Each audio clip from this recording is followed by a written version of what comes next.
It's an email I got Tuesday morning from my boss, Marcus. Just one line, the kind that ruin your whole week. The report went out Monday evening, and the email from Marcus arrived at 7:15 a.m. A forward of the report with his only addition. A 1% error can cost us millions. Where was the oversight? That's it. No hello, no context. And I knew instantly my entire week was gone. My stomach just sank. Welcome to the room. I'm Alec. And I'm Grace. What you are about to hear is a raw peer-to-peer coaching session. While we use clinical frameworks to guide these conversations, we are not licensed therapists, and this is not medical advice. We are simply here to help our guests with challenging workplace issues. The door's closed. The mics are hot. Let's begin. Thanks for making the time. To start, maybe you can just walk us through what's been most present for you at work this week. Most present? Right. Well, it's an email I got Tuesday morning from my boss, Marcus. Just one line, the kind that ruin your whole week. It was about the weekly risk assessment report my team prepares. My analyst, Alec, is the lead on it. He's sharp, he's diligent, or he was. The report went out Monday evening, and the email from Marcus arrived at 7:15 a.m. A forward of the report with his only addition. A 1% error can cost us millions. Where was the oversight? That's it. No hello, no context. And I knew instantly my entire week was gone. My stomach just sank. So I opened the report, my heart pounding, scrambling to find the error before he calls. I'm comparing it against the source documents, and the primary source this week was a new prospectus from a company post-merger. It's a monster. The format is completely alien. The data isn't where it should be. The taxonomy is a mess. Hundreds of pages of dense text and disorganized tables. I'm combing through it, looking for what Alec could have missed. It turns out there was a single critical piece of negative data, a buried variable about a potential liability that fundamentally changed the risk profile. And Alec's summary missed it. The report was wrong not because of his analysis, but because his source data was incomplete. And where was this data point? In the main financials? A clearly marked table? No, it was a single clause in a footnote on page 78. Page 78. It was a qualitative statement, not a number, so our automated parsers wouldn't flag it. It required a human eye.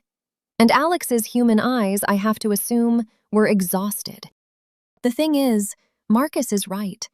Where was the oversight is a valid question, but what's the real answer? What does oversight even mean in this environment? Does it mean I have to personally read every line of every 100-page source document my team uses? Because if that's the expectation, I'm not a manager anymore. I'm just the team's final, most expensive bottleneck. My job becomes untenable. I can't do strategic planning or resource management or actual coaching if I'm spending 30 hours a week being a human scanner. I see what this workflow does to people. For that one report, Alec has to pull data from our internal risk platform, the compliance monitor, and the client database. Nothing is integrated. It's all manual. Copy-paste. He's toggling between a dozen browser tabs, just trying to hold a complex picture in his head. You can practically see his working memory frying in real time. The sheer mental exhaustion of just navigating our technology is huge before he even gets to the actual analysis. We're asking a brilliant analyst to waste half his brain power just finding the information, not thinking about it. So when Alec misses a clause in a footnote on page 78, my first thought isn't, he got lazy. It's, of course he missed it. The system is designed for him to miss it. Our environment engineers these mistakes. It's a failure of the whole setup. But I can't write that back to Marcus. I can't say, the oversight happened because our tech is a disaster and it's destroying my team. It just sounds like an excuse, like I'm ducking responsibility. The pressure from above is always about individual performance. It's about who missed what. So I had to call Alec. I had to be the one to ask, how did you miss this? I had to become Marcus. And the silence on his end of the line, God, it was awful. He was shattered. He just kept saying, I read it. I swear I read it, I didn't see it. And I believe him. He's drowning. We all are. We're being asked to personally guarantee perfection from a deeply broken machine. And I'm the one who has to put him on a performance plan when the machine is what needs fixing. Thank you. That sounds incredibly stressful. As you described that email from Marcus, I noticed your voice got tighter. Your shoulders came up. Can you tell me what that moment felt like? That moment?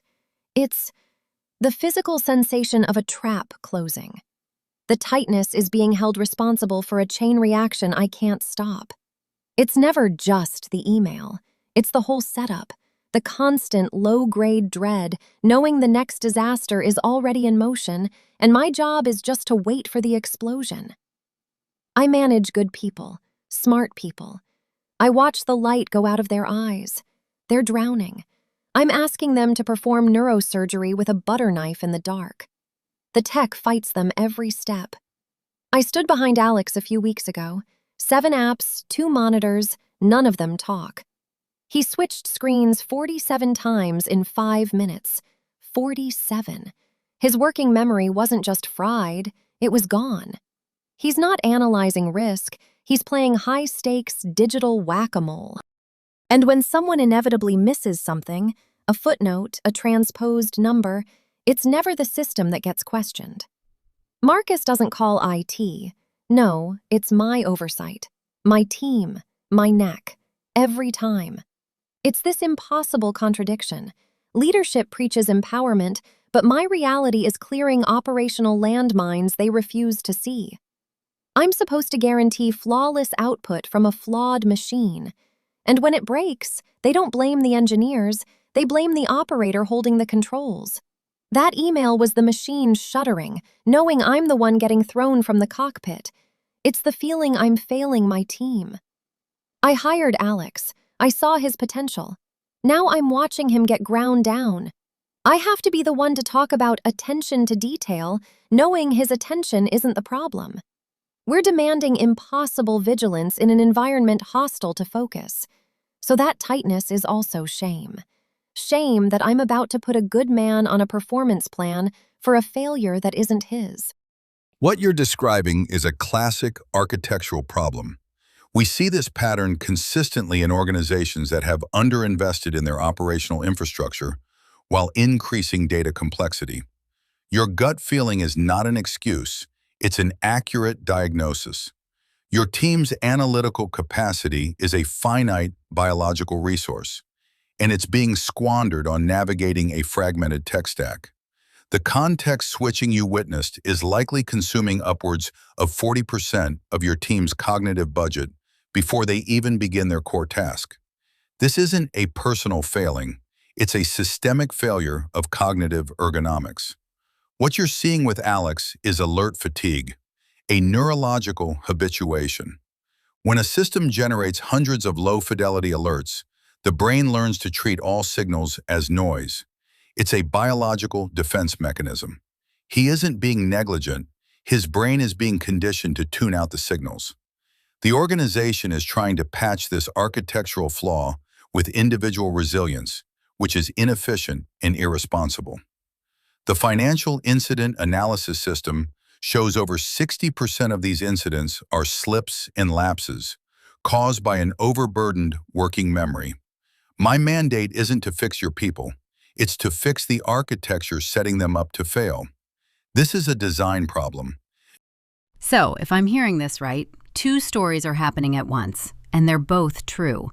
There's the story Alec is telling, the architectural problem, the quantifiable systemic failure, a design problem with a design solution. It's an external, objective story that validates your gut instinct that the machine itself is broken. Hearing Alec say that seems to provide a real sense of relief. But then there's the other story, the one I heard in your voice. It's much more personal. It's not about cognitive load. It's about the feeling of a trap closing. It's the story that says, regardless of the architecture, I am the one who gets blamed when this broken system fails. It's about your neck on the line, about the dread of standing in front of Marcus and taking the fall. Both stories are true, The system is broken, and you are terrified of the personal consequences. Does that feel right? It seems the terror of being the scapegoat is the real engine here. Perhaps we can spend our time today exploring the power of that specific fear. Yes, exactly. The terror is just a symptom of the architectural problem. If we address the root cause, the feeling takes care of itself. It is about cognitive ergonomics, fundamentally. Alec, you mentioned extrinsic cognitive load. That's the whole game. We need a ruthless strategy to eradicate the context-switching penalty.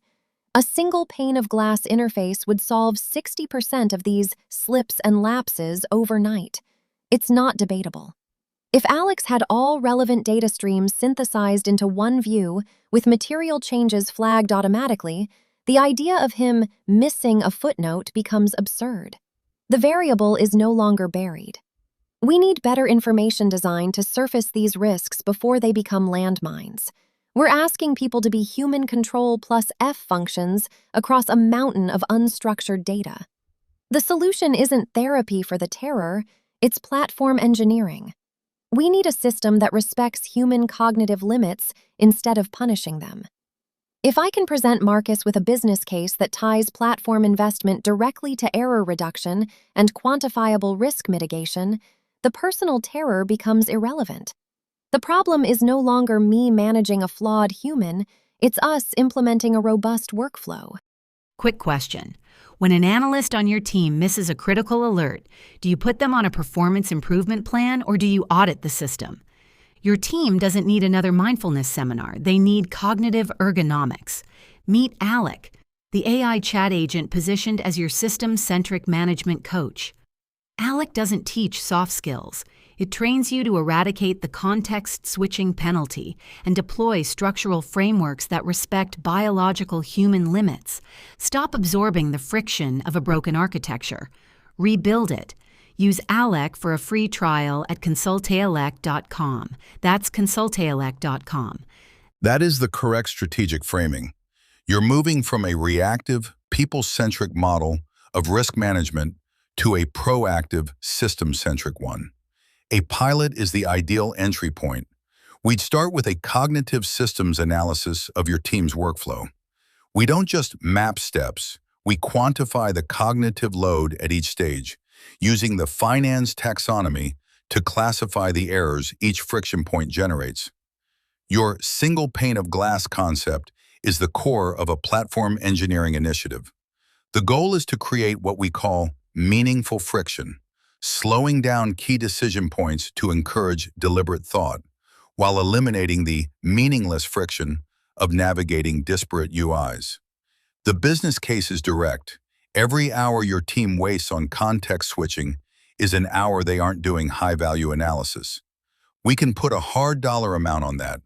For compliance, we'd implement an adaptive workflow allocation system.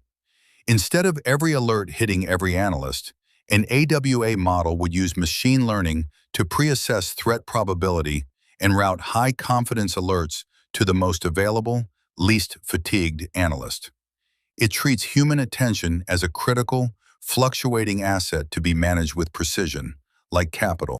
Adaptive workflow allocation. Yes, brilliant. That directly addresses the alert fatigue you mentioned. It stops the fire hose. It means when an analyst like Alex gets an alert, it's already been triaged. His brain learns to trust the signal again because the signal-to-noise ratio is fixed. The system does the heavy lifting of sorting the wasps from the flies, so his cognitive budget is preserved for genuine threats. And this perceived cognitive assistance, could we integrate that? So when he's assessing a complex scenario, he has an AI partner, a scaffold, that can check his logic and surface precedents. That would reduce errors and be a powerful development tool. It builds a more resilient system and a more capable analyst. This is it. This is the path out. Precisely. The perceived cognitive assistance framework is for non-routine tasks. The LLM acts as an externalization of working memory. It's not automation, it's augmentation. The system helps structure the problem, allowing the analyst to maintain situational awareness without getting lost in the weeds. By implementing these three pillars, a unified platform, AWA to manage alert flow, and PCA to support complex analysis, you fundamentally change the operating environment. The terror you described isn't something to cope with. It's an artifact of the old architecture you simply engineer away. The clarity here is remarkable. I can hear how deeply you've both thought about the systemic solutions. You have, in about 3 minutes, architected a comprehensive, multi-layered solution to a complex organizational problem. It's a brilliant and powerful part of your mind, the part that can analyze, see patterns, and design a better machine. It's the part of you that excels at your job, that Marcus and your entire organization rely on. And listening to you right now, it occurs to me that this analytical part works very, very hard. It seems to work especially hard whenever we get close to that feeling we named earlier, the terror. It's like a brilliant bodyguard. The moment that feeling shows up, this incredibly intelligent, problem-solving part of you steps forward and says, "I've got this." We don't need to feel that. We can think our way out. We can engineer a solution. It's a protector, and it's incredibly good at its job. It's trying to keep you safe by building a fortress of logic so the fear can't get in. A protector? I don't see it that way. It's not some separate part of me, it's just me. I'm trying to solve the problem. If I don't think 3 steps ahead, if I don't architect a solution, we just sit in the problem. We drown in the terror. And what good does that do? That feeling is paralyzing. It doesn't help Alex. It doesn't get a platform approved by Marcus. It's just noise, static, blocking the signal. The signal is the solution, the architecture. That's what's real. That's what can change things. The terror is a useless byproduct. Calling my mind a bodyguard makes it sound like a trick, a defense mechanism. It's not a defense, it's the offense. It's the only way to win. Let's reframe. Grace's protector concept is sound if we define its function, ensuring system integrity. The part of you that designs solutions is your core competence. Its error is misattribution. It has incorrectly diagnosed the instability's root cause as your emotional response, so it works overtime to suppress that useless byproduct. But the terror isn't the root cause. It's a symptom. Your team's errors are also symptoms. We must be precise. The errors are systemic failures, not moral failings. The Financial Incident Analysis System, FINANS, provides the data. It's a taxonomy of why things go wrong in high-pressure finance. Its findings are unequivocal. We've analyzed thousands of incidents. 61% are slips and lapses directly from an overburdened working memory. Not malice, not incompetence, a biological resource pushed past its limits. 51% of incidents linked to degraded situational awareness from data saturation and interface friction. Your team isn't lazy, their biology is predictably responding to a bad workflow. It's an engineering problem. You wouldn't blame a server for crashing when the network is flawed. You wouldn't write a PIP for hardware. You diagnose the bottleneck. The system, as is designed to produce these mistakes. It's statistically inevitable. And that's the perfect bridge to your internal experience. Alec just took the blame out of the professional error. We can do the same thing for the emotional one. Just as the system has a predictable response, your brain does too. Let's look at that terror not as a personal failing, but with that same analytical eye. Think of your brain as a highly sensitive legacy smoke detector. It was installed years ago and programmed by every high-stakes job you've had, every terse email from a boss, every near miss on a project. In your work, it has learned, painfully, that any ambiguous signal could be a catastrophic fire. A strange number, an after-hours meeting request from Marcus, Alex sounding hesitant. These are all logged as potential smoke signals. So to keep you safe, to protect your career from that fire, your brain is calibrated to sound the loudest, most expensive alarm possible. It triggers a full-blown biological response. That's the cortisol, the adrenaline, the racing heart, the knot in your chest, the terror. It's pulling every lever to get you ready to fight or flee. The alarm feels like you, but it isn't. It's a protective mechanism running its programming. The problem is, after years of this, your detector is now so hypervigilant, its threat forecast is wildly inaccurate. It can't distinguish a real 5-alarm fire from someone burning toast. Every signal gets a maximum level response. So the work isn't to get angry at the alarm or try to suppress it with logic. That's like yelling at a smoke detector. It doesn't work. The work is to gently give the system new information, to become a friendly technician who slowly, patiently helps it recalibrate. So the errors, Alec's errors, are a predictable output of the system's design, a feature of the architecture, like Alec said. And the terror, my terror, is a predictable output of my brain's design, programmed by my experience in that system. A feature, not a bug. Is that what you're saying? My brain isn't broken. It's just over-optimized for a threat that is now constant. And my job as a manager isn't to fix Alex's attention to detail, because his attention is being systematically shredded. My personal job isn't to stop being terrified, because my brain is just correctly reporting the risk level. I'm not a failed manager with a broken brain. I'm a competent person observing two phenomena: a broken external system and a hypervigilant internal alarm. That is the correct diagnosis. The alarm is not faulty. It is accurately identifying the profound level of risk embedded in the current architecture. The system is the fire. The terror is the smoke. A smoke detector? A systemic fire? Yes, that makes sense. The false positives overwhelm the system, creating a state of perpetual high-cost alert. So the threat forecast my brain is generating is inaccurate because its input, the work environment, is a constant stream of ambiguous threats. It's a signal-to-noise problem. To recalibrate the detector, we can't just tell it to be less sensitive. We have to filter the input data. We need to implement a kind of cognitive firewall, a buffer system that distinguishes burnt toast from a real fire. Hold on.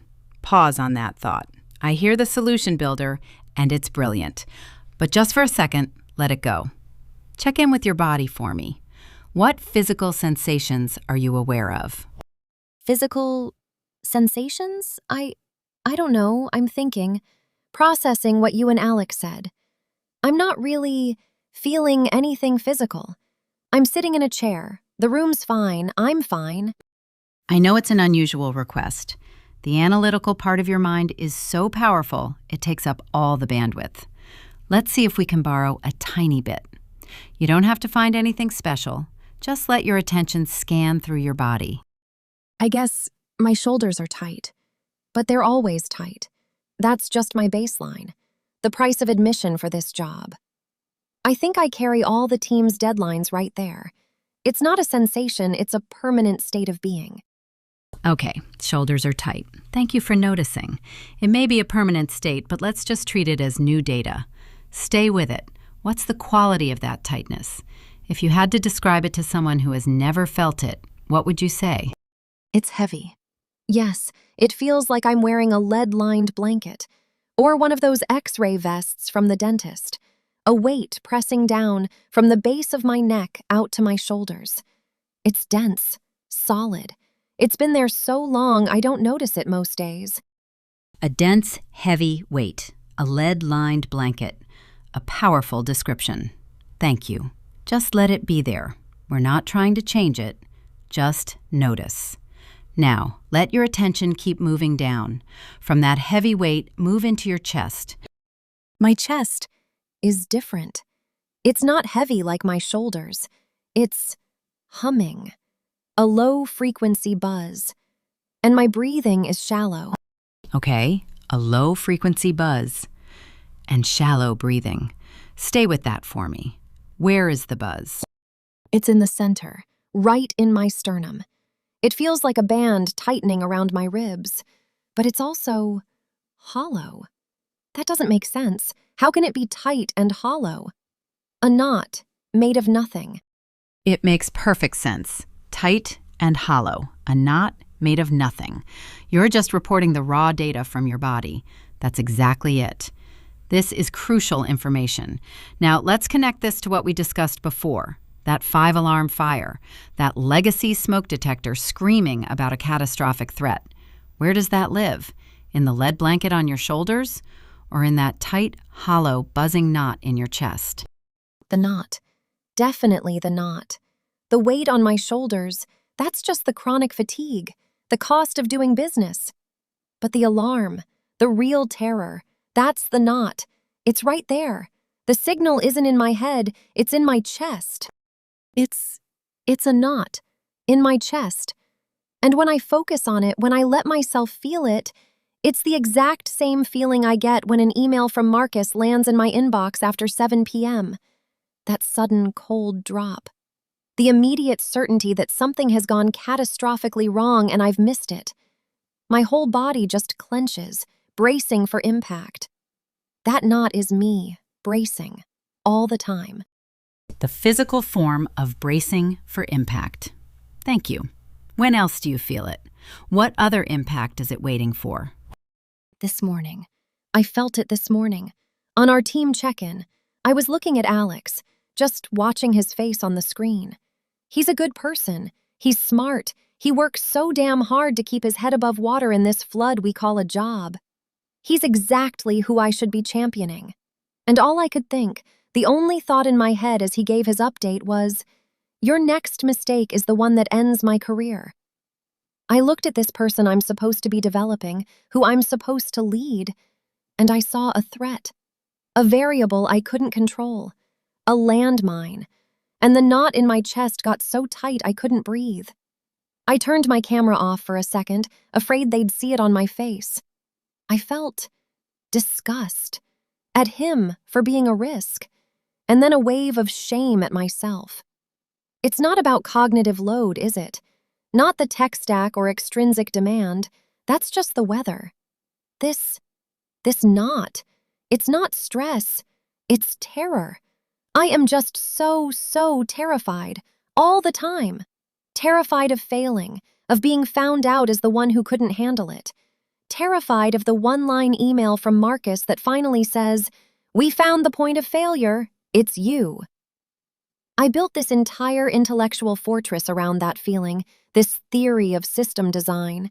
It's all just an elaborate defense, a brilliant, exhausting way to avoid saying the simple thing, the real thing. I'm just scared. There it is.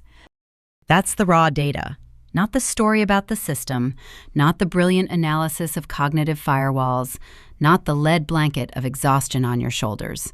Just terror. Thank you for letting us see that. Thank you for showing us the part that lives underneath the fortress. You just pointed to the very center of it all, the place the smoke detector is trying to protect.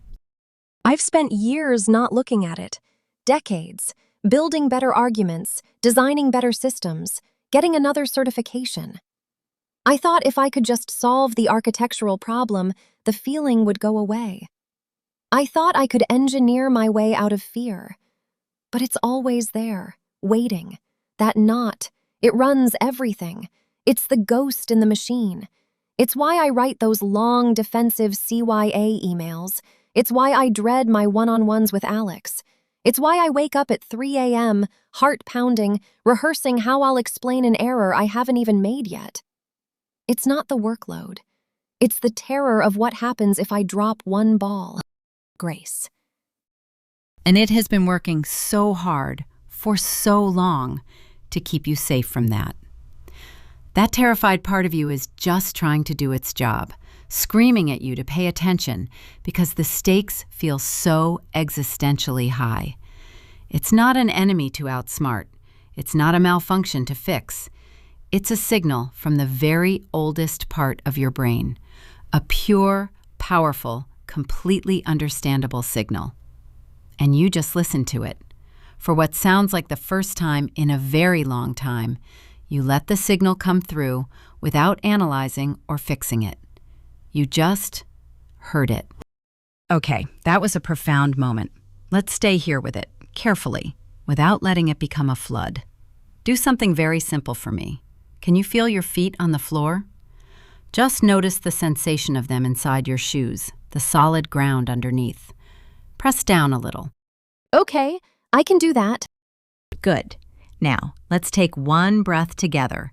Not a big, dramatic one, just a normal breath that says, "You're here." Let's go. In through your nose, and a slow, easy exhale, like letting air out of a tire. That's it. One more like that, on your own. That terror is real. We're not dismissing it. It's powerful, important information. But it's not the only thing that's real right now. The floor is also real. The chair supporting you is real. The air moving in and out of your lungs is real. You are in this room, safe, with us. That feeling is a visitor, a loud one, but it doesn't own the house. A visitor? Yeah, it feels a little less absolute when you put it like that. The knot is still there, but it's not strangling me. Exactly. It doesn't have to strangle you. We just turned the volume down so we could hear ourselves think. We acknowledged the alarm, and now we're just letting the ringing subside a little. I want to be precise because precision is a form of containment. What you're feeling is not a personal pathology. It is an engineered outcome. The architecture of your work environment, fragmented data, incessant low-fidelity alerts, ambiguity of risk, is a system perfectly designed to produce chronic terror in any conscientious operator. The system externalizes its risk directly onto your biology. That knot in your chest is a lagging indicator of a catastrophic design failure at the organizational level. It is not your failure, it is a symptom. An engineered outcome? You mean they want me to feel this way? Not with intent, but with inevitability. A system with no mechanism to absorb its own complexity and uncertainty will force the individual nodes, the people, to do it instead. You are the designated shock absorber. The constant context switching, the fear of a buried variable, these are not just operational annoyances. They are cognitive stressors that directly and predictably trigger a physiological threat response. The terror is a rational biological reaction to being placed in an untenable position day after day. The architecture creates the terror. The culture punishes you for it. My God, that's it. A shock absorber. I spend all my energy, my entire biological budget, absorbing the system's chaos so it appears stable to everyone else. So Marcus sees a smooth report and clients see a perfect execution. But inside, my body is just taking the impact over and over. And that's what this knot is, the feeling of constant impact. It's not my flaw, it's my function in this broken machine. And you just described that function perfectly. You're the human interface between a chaotic, fragmented system and a leadership team that demands simplicity and perfection. Alec is telling you it's an architectural problem. We've just discovered the physical price your body pays to perform that function. That terror is the metabolic bill for absorbing that much systemic risk. So as we end our time today, let's integrate what happened here. It was incredibly significant. We uncovered two fundamental truths operating in parallel. First, as Alec clearly identified, there is an external architectural problem, a flawed system creating immense, unsustainable cognitive load. That's a fact. Right, the shock absorber. Exactly. Then we uncovered the second truth, the internal one. We identified your brain's smoke detector, that raw terror, and we understood it not as a personal weakness, but as a perfectly logical biological signal. It's your body's alarm screaming that your biological budget is deep in overdraft, precisely because you are forced to absorb the costs of that broken system. The external architecture is writing checks that your internal biology can no longer cash. Both are true. The system is broken, and your body is keeping the score. The key takeaway from a strategic perspective is that the problem is external to you. The solution is therefore architectural, not a question of increasing your personal resilience. Your response, the terror, the feeling of being overwhelmed, is a symptom of the core issue, not the cause. You are not a faulty operator. You are a highly calibrated sensor providing accurate data about a flawed system. The organization should be thanking you for this data, not punishing you for it. It's the most valuable information they have. A sensor. I've never thought of it that way. I've only ever thought of myself as the one holding it all together, the one making sure no one sees the cracks. But that feels different. It feels like I'm not failing, I'm just reporting. My body is reporting. You've been carrying the burden of the report instead of just delivering it. I have to tell you something. I can't end this call without saying it. This morning, right before we logged on, after that email from Marcus, I drafted a formal written warning for Alex, the one who missed the data point. I was about to put him on a performance improvement plan. I was going to make his lack of attention to detail the official documented problem. I was about to make him the scapegoat for the whole broken machine, for everything. Thank you for trusting us with that. That is an incredibly important piece of information. That perfectly highlights the stakes. It shows how a systemic problem, when misattributed to an individual, cascades. The pressure applied to you by the system is transferred directly to your team. The architecture doesn't just create error, it creates blame. I almost ruined his career because I couldn't stand the feeling in my own chest. And you didn't. You paused. You came here and did this incredibly difficult work of looking underneath the story you were telling yourself. What you choose to do with that draft is a decision for another time. For today, let's hold the boundary right here. We've opened something important, and it needs to be contained safely.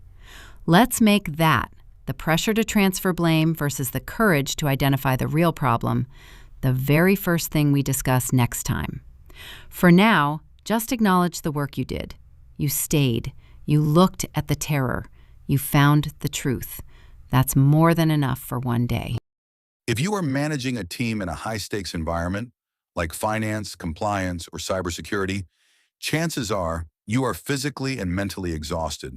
And if you're like most conscientious leaders, you're probably blaming yourself. When error rates spike or your top analysts burn out, the standard corporate advice tells you to push resilience training or mindfulness. But here's the truth. Burnout and operational errors are not moral failings. They are the engineered outcomes of poorly designed workflows. Expecting your team to survive a fragmented tech stack without making mistakes is like asking them to do neurosurgery with a butter knife. They are paying a severe context-switching penalty every day, which depletes their working memory and leads to alert habituation. You are not paid to be a human shock absorber for systemic chaos. You are paid to be a system engineer. That is where Alec comes in. Alec is the applied leadership and executive coaching tool. It's an AI platform that trains you in cognitive ergonomics. Instead of behavioral platitudes, Alec coaches you to handle workplace challenges based on scientific studies and the world's top-selling business authors. Stop managing symptoms and start engineering systems. Go to consultalec.com to use a trial for your team today. That's consultalec.com.